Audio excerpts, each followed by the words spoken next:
बच्चों, हम आपको जनरल स्वास्थ्य वाले चैप्टर में इसके पहले बताए थे कि जनरल स्वास्थ्य क्या है, और जनरल स्वास्थ्य के साथ साथ आपको ये बताया था कि एसटीडी सेक्सुअली ट्रांसमिटेड डिजीज।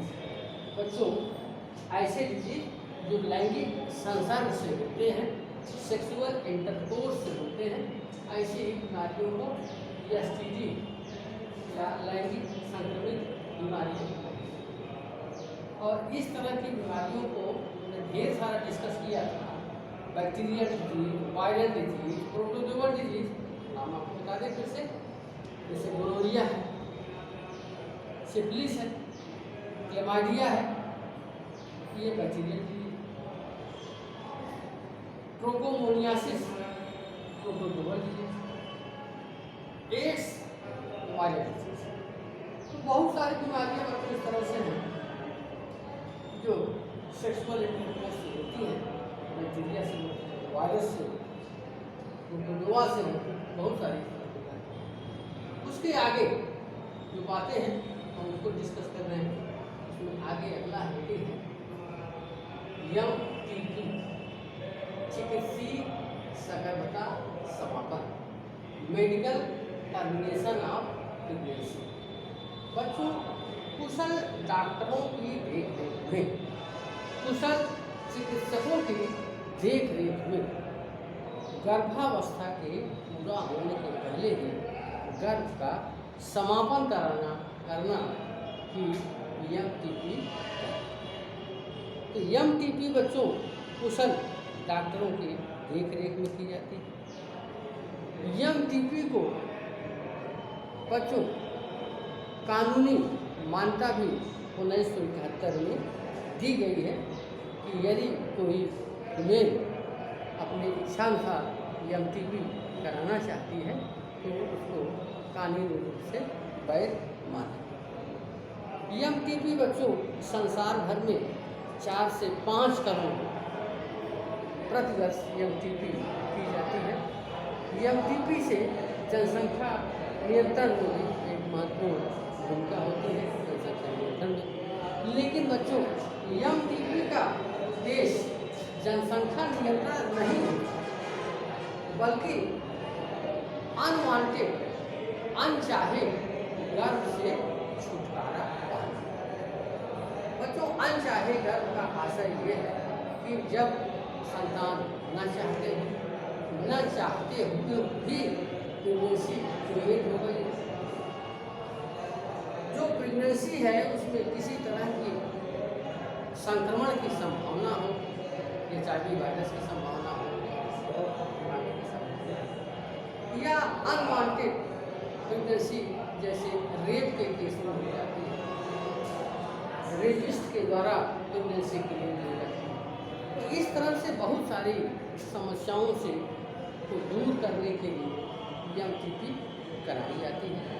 और बच्चों, MTP 12 सप्ताह के पहले कराना ही ठीक रहता है, क्योंकि 84 दिन के पहले MTP होती है तो मदर को, जिसके यूट्रस में बच्चा कम होता है, उसको कम से कम रिस्क होती है, उसके शरीर को, उसकी जान को कम से कम मुश्किल का सामना करना। अब बच्चों, जो दूसरी जो प्रमुख हेडिंग है वह है प्रीनेंटल डायग्नोस्टिक टेक्निक। प्रीनेंटल डायग्नोस्टिक टेक्निक यानी PDT।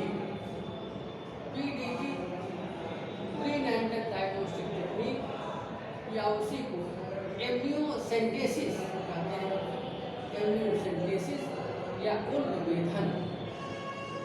बच्चों, उल्बेधन या PDT और दूसरा है MTP। ये दो महत्वपूर्ण शब्द हैं बच्चों, दो महत्वपूर्ण हेडिंग है, तो अवश्य ही आप याद रखें, क्योंकि बोर्ड परीक्षा में एक दो हेडिंग के लिए पूछे जाने की संभावना होती है। किसी व्यक्ति ने आपको परीक्षा में इसका सामना करना है। बच्चों, एम्नियोसेंटेसिस या उल्बेधन या PDT, जो फीटस यूट्रस में बढ़ रहा होता है उसके चारों तरफ का जो फ्लूइड होता है उससे एमनियाटिक फ्लूइड, बच्चों एमनियाटिक फ्लूइड को 10 से 20 मिलीलीटर एमनियाटिक फ्लूइड को लेकर के उसकी जांच की जाती है। और जांच एमनियाटिक फ्लूइड को निकालने के पहले तो सिरिंज से सुई से एमनियाटिक फ्लूइड निकाला जाता है। उसमें इस बात का ध्यान रखा जाता है जो फीटस है, जो भ्रूण है, जो पल रहा है, उसको किसी तरह का कोई हार्म न हो, बच्चों उसको कोई नुकसान न हो। इसलिए अल्ट्रासाउंड टेक्निक का उपयोग किया जाता है। अल्ट्रासाउंड टेक्निक से सुरक्षित क्षेत्र सेफ स्पॉट ज्ञान है। अल्ट्रासाउंड टेक्निक से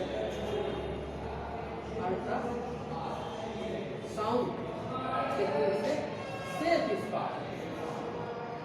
स्पॉट तैयार किया जाता है, सेफ स्पॉट पता लगाया जाता है, वहीं से फ्लूइड को लेकर के उसकी केमिकल एनालिसिस की जाती है।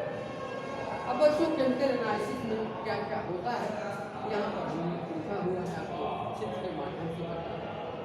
जैसे देखिए, amniotic fluid contains suspended cells from the foetus. ये फीटस है और ये प्लेसेंटा है। ये फीटस है, ये प्लेसेंटा है, और फीटस जहाँ पर है उसके आसपास ये एमनियाटिक फ्लूइड है। यहाँ पे ये एमनियाटिक फ्लूइड है, एमनियाटिक फ्लूइड, एमनियाटिक फ्लूइड है।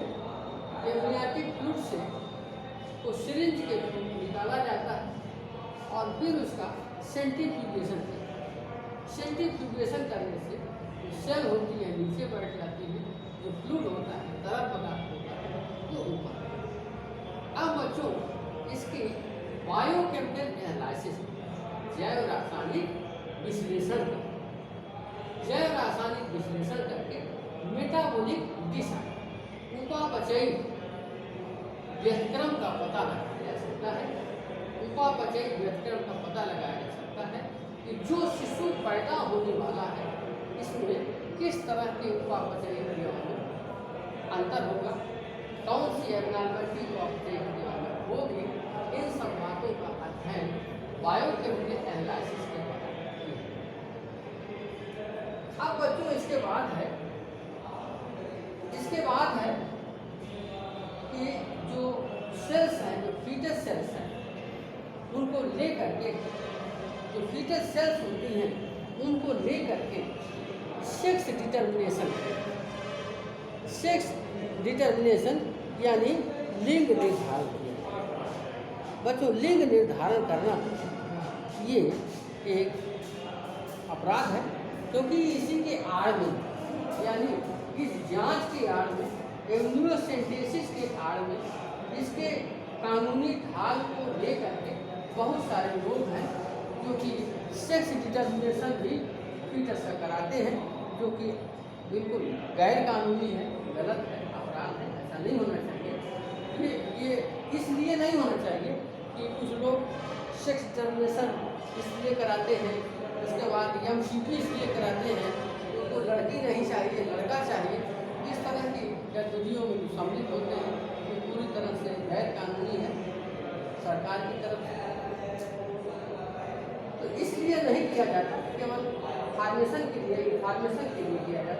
फीटस सेल्स को लेकर के उससे आइडेंटिफाई किया जाता है कि जो सेल है, आप जानते हैं XY है तो मेल है और XX है तो फीमेल। इस तरह से सेक्स डिटर्मिनेशन किया जाता है। अब बच्चों सेल कल्चर कहते हैं।